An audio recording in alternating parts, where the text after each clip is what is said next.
میں اکثر بتاتا ہوں نا, ایک صاحب مجھے کہنے لگے میں نے ایک بندے کا قرضہ دینا ہے, بہت ٹینشن میں ہوں, کہہ رہے میں بہت ٹینشن میں ہوں, میرے اوپر اتنا قرضہ اتنا قرضہ اتنا. اصل وہ مجھ سے پیسے مانگنے آئے ہوئے تھے. پہلے ادھر ادھر سے قرضے لے کے نا کاروبار کے لیے لوگ ڈرامے بازی کیا کرتے ہیں, جیب میں دھیلا نہیں ہے اور شاہد انور کی ویڈیوز دیکھ کے کروڑ پتی بننے کا شوق پیدا ہو جاتا ہے. تو پھر کیا کرتے ہیں, غریبوں کو اس نے اتنی گالیاں دی ہے نا کہ یہ جا رہے ہوتے ہیں ٹینشن میں, اب جیب میں دھیلا ہے نہیں. پھر غفار سے 10 لاکھ روپے پکڑے, جمشید سے 20 لاکھ روپے پڑے, وسیم سے اتنے لاکھ روپے پکڑے. بھائی شریعت کہتی ہے کاروبار کرو, اچھی بات ہے, نہیں ہو رہا تو صبر کرو یار. اللہ کسی کو بہت مال و دولت دے گا, کسی کو غریب رکھے گا. یبسط الرزق لمن یشاء ویقبض, جس کو چاہتا ہے اللہ روزی کے دروازے کھول دیتا ہے, جس کو چاہتا ہے تنگ کر دیتا ہے. صبر کرو. نہ صبر نہیں ہے. وہ شاہد انور کی گاڑیاں دیکھ کے, بنگلے دیکھ کے, میرے پاس بھی ایسی گاڑی ہو, میرے پاس بھی ایسا بنگلہ ہو, ہے نہیں. دکان پکوڑوں کی, باتیں کروڑوں کی. تو وہ کیا کرتے ہیں, ادھر سے جمشید کو بیوقوف بنا کے 10 لاکھ روپے. تو جو اس طرح قرضہ کھا کے آتے ہیں نا میرے پاس, کچھ میں صحیح بھی ہوتے ہیں لیکن ہوس کے مریض ہوتے ہیں. ڈرامے نہیں کیے ہوتے لیکن ہوس کا مطلب کیا ہے, ادھر سے پیسے پکڑ کے بزنس میں لگا دیا اور لاس کر دیا. پھر وہ آتے ہیں, بھائی اتنا میں نے کاروبار میں پیسہ لگا دیا, میرا نقصان ہو گیا, مفتی صاحب کچھ تھوڑا سا تعاون ہو جائے گا. میں کہتا ہوں تیرا فائدہ ہوتا تو میرے ساتھ تعاون کرتا تو. پھر کہتا میرا دماغ ہے بھائی, پیسہ لے کے لگایا, نوٹ چھاپے,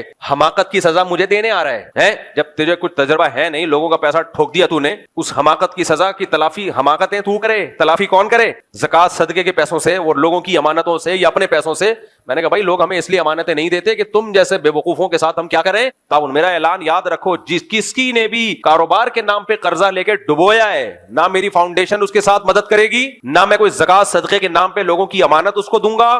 بھوک سے مر رہا ہو مر جائے, ہاں بالکل مرنے لگے گا تو 2 نوالے ڈال دوں گا, زندہ رہ جائے بس. وہ تو اپنے خرچے پہ بھی کر لیتا ہے, تو مرنے لگے تو بتا دینا. بھائی ہوس ہے, نوٹ چھاپنے کا شوق ہوتا ہے, کروڑوں روپے کے قرضے میں ڈوب جاتے ہیں, پھر بھیک مانگتے پھرتے ہیں. اور یہ ایک ذہن میں رکھو, ایسے لوگ بھیک لے کے بھی اس کو بھی کاروبار میں لگاتے ہیں, وہ بھی گھر پہ نہیں خرچ کریں گے. دیکھو ہمارے تجربوں سے فائدہ اٹھا لو. ہم نے اسی ملک میں انہی لوگوں میں زندگی گزاری ہے. پیسوں کے نام پہ کسی کے 2 آنسو دیکھ کے مت پھسل جایا کرو, بہت فراڈ ہوتا ہے. تمہاری جیب میں جب پیسے نہیں ہیں تو تم دوسروں سے قرضہ لے کے کیوں کاروبار کر رہے ہو؟ یا تو تمہارے باپ دادا کو صدیوں سے بزنس چلا آ رہا ہو نا, پھر ایک الگ بات ہے. نارمل آدمی کچھ بھی نہیں ہے, قرضے لے کے لوگوں کے پیسے ڈبو رہا ہے بیٹھ کے. روکھی سوکھی کھاؤ, 2 ٹائم کی سوکھی روٹی چائے میں ڈبو کے کھایا کرو, خوش ہوا کرو. لوگ کہتے ہیں کہنا آسان ہے, عمل مشکل ہے. مشکل عمل ہے 3 دن تک, چوتھے دن عادت پڑ جائے گی. روزہ رکھنا 3 دن مشکل ہوتا ہے, چوتھے دن یوز ہو جاتا ہے آدمی. سمجھ رہے ہو؟ روزے میں تو بھوکا پیاسا رہتا ہے, یا تو پھر بھی کوئی آپ کو کچھ نہ کچھ مل رہا ہے. تو انسان کو اللہ نے باڈی میں بڑی لچک رکھی ہے, جس چیز کا عادی بنائے بن جاتا ہے عادی. تو اس لیے غربت کا بھی عادی بنے گا, 3 دن 4 دن 1 مہینہ اس کے بعد عادی ہو جائے گا. ایک آدمی گیا نا, غریب آدمی نجومی کے پاس,